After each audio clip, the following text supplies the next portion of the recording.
뉴스타파 기자 김경래 최강 시사.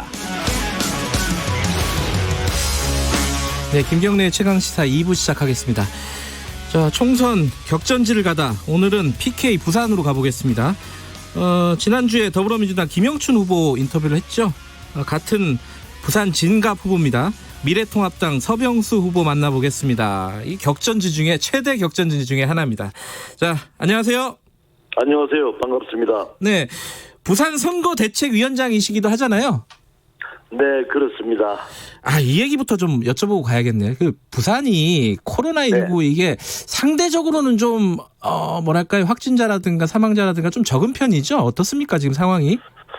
네, 비교적 부산은 뭐 전국적으로도 그렇습니다만 네. 방역 대책 잘 마련이 되고 있습니다. 저희 부산에서는 사실 두 분이 이제 사망을 하시고요. 네, 네. 안정적으로 관리가 되고 있다라고 생각을 합니다. 그러나 이런 것들이 이제 저희들이 사스나 메르스 사태를 겪으면서 네. 또 의료진도 잘 훈련이 되어 있고 또 네. 기술도 발전을 했고 네. 또 그 과정에서 감염병과 관련된 매뉴얼이 잘 정비되어 있지 않겠습니까? 네. 그래서 발생 초기에 중국으로부터 입국만 제대로 통제했다면 지금과 같은 그런 비극 겪지는 않았을 거라고 생각을 합니다. 그게 이제 부산 시민들이 상당히 네. 화가 나는 점이라고 네. 생각을 합니다. 그 부분은 좀 논란이 있잖아요. 얼마 전에 캐나다 총리가 대통령에게 전화를 해서 중국 네. 입국 막지 않은 건 참 잘한 일이다. 이런 얘기도 했고, 이게 논란이 좀 있는 부분인 것 그런데 같아요. 이제 정치권에서 네. 이런 그 코로나 대책 문제를 왈가왈부하고 진두지휘하는 것은 절대 바람직하지 않다고 봅니다. 네. 질병관리본부라든가 네. 의사분들이라든가 네. 의료진들이라든가 그런 전문가들에게 이것을 맡겨가지고 네. 처음부터 수습을 하고 또 적절하게 검역이라든가 방역이라든가 또는 네. 입국에 관한 어떤 그런 지침 같은 것들을 만들어야 되는데 네. 정치권에서 이러니까 이게 처음부터 혼란이 있었다라고 봅니다. 알겠습니다. 이 코로나 얘기도 할 얘기가 많지만은 오늘은 총선으로 모신 거니까 총선 얘기로 바로 좀 들어가 보겠습니다. 이 부산 지역이 18석이잖아요. 네, 그렇습니다. 얼마 전, 그러니까 지난주에 저희들이 더불어민주당 김영춘 후보, 이게 더불어민주당 부산 쪽 선거대책위원장입니다. 네. 10석 목표로 한다 이런 얘기를 하셨어요. 어떻게 네, 생각하십니까? 네. 저도 이야기를 들었습니다만. 네네. 그런데 문제는 말이죠. 예. 우리 부산 사람들 참 코로나 때문에 걱정이 많습니다. 네. 여전히 네. 밥 먹었나 이런 것들이 평소에 우리 정겨운 인사거든요. 네, 밥 묻나 그런데도 그러죠. 불구하고 네. 요즘은 이제 마스크 있어요 이런 인사가 돼버렸습니다. 네네. 그래서 백신이나 치료제도 아니고 고작해서 마스크인데 이 마스크 문제 하나 제대로 해결하지 못하는 무등한 문재인 정권이다. 이 코로나 문제로 인해서 네. 문재인 정권의 무능이 드러났다. 네. 이것이 이제 부산의 민심입니다. 그리고 아까 김영춘 의원은 10석을 자신한다고 했지만 목표로 한다 이 정도입니다. 예. 네네. 그러나 저희 미래통합당이 사실 몇 석의 여석을 얻게 될 것이냐 아직 네. 확신할 수는 없습니다. 네. 다만 저희들은 정치적 격변기마다 네. 대한민국 정치 발전의 균형을 잡아준 것이 부산 시민들이라고 생각을 합니다. 네. 이 부산 시민의 위대한 그런 감각을 믿고 있습니다. 예. 이 부산 진갑이 부산에서 지금 굉장히 전국적인 관심이 모아지고 있는 곳입니다. 왜냐면은 네. 두 분이 워낙 중진이시기도 하고 근데 굉장히 박빙이에요. 네, 그러니까 여론조사를 보면요. 저도 듣고 보고 있습니다. 근데 이제 사실은 물론 지금 여론조사가 다는 아니겠지만은 말씀하신 걸로는 부산의 민심이 이반돼 있다 지금 현 정부에라고 얘기하는 것과는 좀 다른 여론조사 아닌가요? 이렇게 되면은? 저 같은 경우 네. 김영춘 의원 같은 경우에는 이 지역에서 8년을 활동한 분 아니겠습니까? 그렇죠. 네. 그리고 지금 현역 국회의원이기도 하고 네. 이제 그런 김영춘 후보와 이제 공천을 받아서 네. 부산 진구 시민들께 본격적으로 사실 인사드린 지 2, 3주밖에 되지 않았습니다. 네. 그리고 제가 갑자기 이렇게 공천을 받았기 때문에 네. 준비가 안 된 상태에서 여러 가지 사무실도 구하고 집도 구하고 또 조직도 갖추어야 되고 뭐 이런 여러 가지 이제 준비 때문에 제대로 선거운동을 하지도 못했거든요. 네. 이런 상황에서 오차 범위 내에서 이렇게 앞서거니 뒤서거니 하는 것만 보더라도 네. 분위기를 알 수 있지 않는가. 오히려. 예. 네. 네. 김영춘 의원은 그 얘기를 하더라고요. 이 서명수 전 시장님을 네. 이렇게 전략 공천을 한 거잖아요, 사실상. 그죠? 네, 그렇습니다. 예. 네. 그거는 부산 시민에 대한 예의는 아니다. 다른 지역구에 있는 사람을 이런 식으로 전략 공천을 하는 거는 여기에 대해서는 뭐라고 말씀하시겠어요? 그 당에서 저를 두고 중요한 전략적 타산이라고 이미 했었고요. 네. 또 부산진 갑이라고 하는 이 지역이 상징성이 있습니다. 네. 부산의 그 가장 중심적인 지역입니다. 지역적으로도 그렇고 경제나 금융이라든가 여러 가지 이제 경제적인 환경의 차원에서도 네. 그렇습니다. 네. 그리고 뭐 김영춘 의원이야 아시다시피 이 586 세대를 대표하는 그런 정치인이기도 하고 네. 또 그 문재인 정부에서 해양수산부 장관을 했지 않습니까? 네. 그래서 상징적으로도 이 부산진만큼은 반드시 탈환해야 한다. 네. 거기에 가장 적합한 인물이 서병수이기 때문에 네. 공천했다. 네. 이런 이제 우리 당의 설명 아니겠습니까? 네. 그러니 뭐 전략 공천이라는 말은 나올 수도 있겠다 생각합니다. 네. 그 서명수 후보님이 김영춘 후보에 비해서 갖고 있는 어떤 장점이랄까요? 경쟁력 뭐라고 얘기하실 수 있겠습니까? 저 같은 경우에는 이제 저는 항상 네. 저는 구청장을 하기도 했고요. 네. 또 부산시장을 하기도 그렇죠. 했고 네. 또 국회에서 사선 의원으로서 활동을 했거든요. 네. 그 모든 기간을 일관적으로 저는 일하는 사람이라고 하는 생각을 떨쳐버리지 않고 했었습니다. 네. 제가 이제 전공도 경제학을 전공을 했고요. 네. 또 기획재정위원장을 또 역임을 했거든요. 네. 수많은 경제적인 그런 어떤 현안들을 다루고 해결하기도 했고요. 네. 또 2008년도 글로벌 위기를 극복하는데도 나름대로 기여를 했었습니다. 네. 거기에 부산시장으로서 이제 큰 그림도 그려내고 만들어낸 그런 경험과 실적도 있습니다. 네. 지금 우리 시민들 경제적으로 굉장히 고통받고 있지 않습니까? 네. 코로나 때문에 막 엎친 데 덮친 격으로 더 힘들긴 하지만은 2019년도 통계를 보면 이미 문재인 정권 3년 동안에 정말 경제를 망가뜨리고 있습니다. 네. 이름으로 인해서 우리 시민들이 굉장히 특히 이제 그 소상공인 서비스업을 하시는 분들 또 이제 그런 이제 어려움에서 있는 서민들 굉장히 어려움을 겪고 있거든요. 네. 이런 어려운 때에 제가 가지고 있는 어떤 그러한 경험, 네. 지식이 훨씬 더 이 어려움을 극복하는 데 도움이 되지 않겠습니까? 그런 예. 점에서 현명한 부산진 유권자께서 누구를 선택하시겠는가 네. 하는 것은 명료해진다고 생각을 합니다. 예, 당내 얘기도 하나 좀 여쭤볼게요. 네네. 지금 공천이 좀 어지럽게 진행이 됐습니다. 뭐 다른 당들도 마찬가지겠지만은 미래통합당 같은 경우도 네네. 뭐 지금 당장 부산진갑 같은 경우에 공천에 탈락한 정근 후보가 무소속 출마 선언했잖아요. 네, 뭐 그렇습니다. 그런 반발도 있고 뭐 민경 후보 같은 경우에는 뭐 포스트잇 공천이다. 떴다 붙였다 떴다 붙였다. 이거 보셨을 거고요. 그리고 네. 부산 금정 비롯해서 4곳을 갑자기 지도부에서 공천 취소하고 이거 좀 문제가 있는 거 아니냐 이런 여론이 있습니다. 어떻게 보세요? 네, 사실 부산진 갑의 이제 정건 후보 같은 경우에는 무소속 출마를 이제 강행하겠다라고 이렇게 말씀을 하시고 있습니다만은 그러나 정건 후보 같은 경우에는 그 2년 전에 제가 오거돈 시장하고 시장 선거에서 맞붙었을 때 네. 오거돈 캠프에서 그 공동선거대책위원장을 했었거든요. 그리고 또 민주당 쪽에 많은 우리 지역 주민들은 민주당 쪽 그 부산진 을에서 네. 공천을 받기 위해서 상당한 공을 들이고 노력을 했다. 네. 이런 소문들도 많이 있습니다. 네. 그런 분이 갑자기 우리 당에 공천 신청을 해서 경선을 하자 공천을 내놔라. 네. 이렇게 주장한다는 것은 우리 사회가 과연 상식적으로 받아들일 수 있는 일일까요?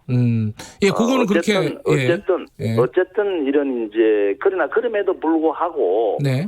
민주당도 그렇고 우리 당도 그렇고 공천하는 과정에서 뭐 여러 가지 실수가 있었던 것에 대해서는 네. 사실 시민들께 드릴 말씀이 없습니다. 그래요? 저도 예. 이제 부끄럽기도 하고요. 네. 그러나 또 일을 하는 데 있어서는 전체적인 흐름에서 네. 어느 정도 실수도 있을 수 있고 하니까 네. 우리 그 시민들께서 너그러이 좀 용서를 해주시고 네. 이제 본격적으로 선거가 시작이 되었습니다. 네. 그래서 우리 그 대한민국의 앞날과 미래를 위해서 네. 문재인 정권의 무능한 어떤 그 국가 실패를 심판하기 예. 위해서라도 한데 힘을 모아 주십사 하는 그런 부탁의 말씀을 드리겠습니다. 알겠습니다. 근데 이 네. 사태의 근본적인 원인이 뭐 공천 갈등이라고 할까요? 파동이라고 할까요? 이 사태의 네네. 근본적인 원인이 황교안 대표의 리더십이 아니냐.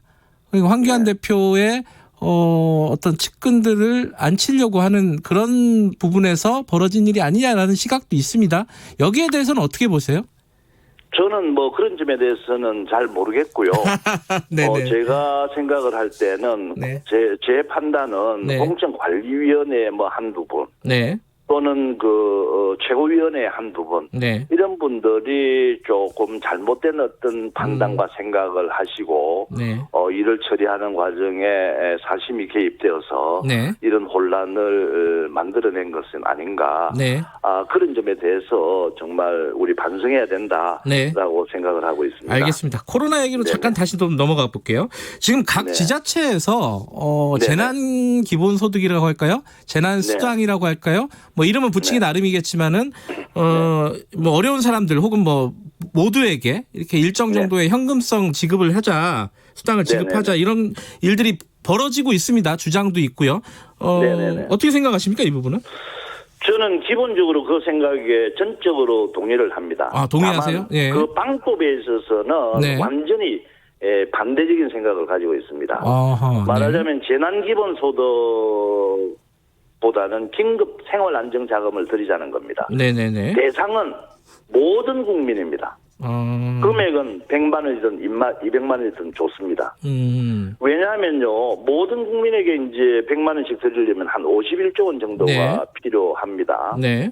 그런데 작년에 4+1 머선 시스템을 가지고 날림으로 심사한 국가 예산이 있지 않습니까? 네. 512조 원. 예. 이거 세출 경정하면 됩니다. 또 세출 경정하지 않더라도 우리 그 국가재정법의 기획재정부에서 네. 전용과 이체라든가 이러한 어떤 방법이 있으니까 네. 적자 국채를 발행하지 않더라도 네. 그런 현금성 예산이라든가 네. 불급한 예산이라든가 또는 이제 소주성 예산 예. 뭐 이런 것들을 전부 이렇게 모아가지고 재원을 만든다라고 한다면 50조, 100조도 충분히 만들 수 있거든요. 그럼 방법론 잠깐만 예. 제가 뭐 계속 좀 이야기를 드려야 좀 짧게 좀 부탁드릴게요. 네.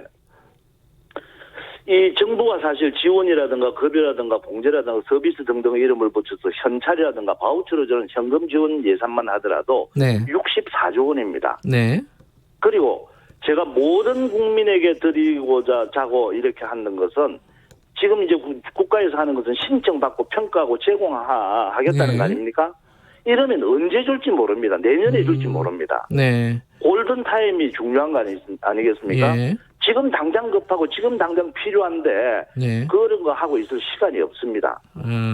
알겠습니다. 현실적으로 문재인 정부는 이제 비상경제라고 해서 소상공인에게 준다는 금리 1.5% 코로나 대출 있지 않습니까? 네. 이것도 정작 내년에나 대출 받을 수 있습니다. 예. 그래서 기준을 정하지 않고 전 국민에게 1급 지급한 후에 좀 경제적으로 여유가 있거나 이것이 필요 없는 사람 많은 국민들이 있지 않겠습니까? 네.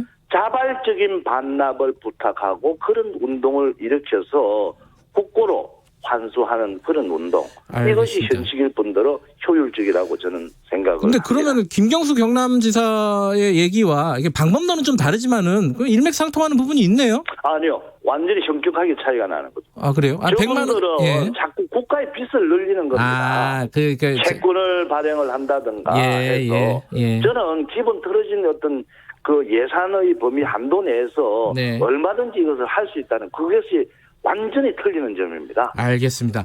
네네. 그러면 지금 골든타임이라고 하셨잖아요. 네네네. 시간이 급하다라는 말씀이신데. 네네네. 그럼 지금 대구에서 그런 비슷한 논쟁이 벌어지고 있습니다. 권영진 시장이. 대구에서 이미 이런 식으로 추가 경정이라든가 네. 적절하게 예산을 짜가지고 현금 지급을 하고 있는 거 아니겠습니까? 예. 아니, 근데 대구에서. 아주 현명한 대처라고 생각을 합니다. 아니, 대구에서 이제 그런 정부가 지원한 그 예산을 지금 선거 이후에 지급하겠다 이래가지고 지금 시의회하고 굉장히 갈등을 빚고 있잖아요. 이런 모습은 어떻게 생각하세요? 제가 알고 있는 거하고 다른데요. 대구에서는 지금 원래 짜놓던 어떤 예산에서 현금성 예산이라든가 이런 것들을 전부 모아가지고 직접적으로 바로 집행을 하고 시행을 할 계획으로 있다는 걸로 알고 있습니다. 알겠습니다.